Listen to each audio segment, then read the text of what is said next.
Hello everybody and welcome. In this video I'm going to show you how to fix when the battery level of the left and right earbuds are different. And the first what we should do is to check if you have the last software version. So open the application and right here at the bottom we have update firmware. Click on it and check.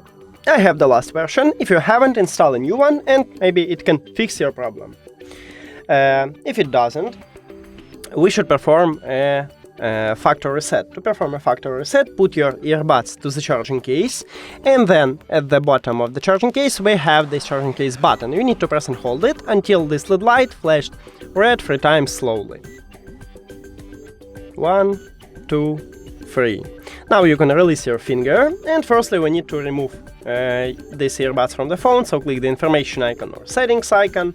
If you have Android, forget this device, forget device. Also, if you have Android, click pair new device, and after a factory reset, these earbuds enter to pairing mode automatically, and we can see it at the device list. So tap on it, and we have it. Now check, maybe it fixed your problem.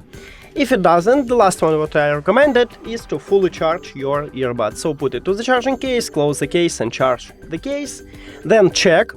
If it not fix your problem, I recommend it to contact customer service for assistance. That's it. Thank you for watching this video. If you found it helpful, please consider subscribing to the channel and leave the like on the video. See you later.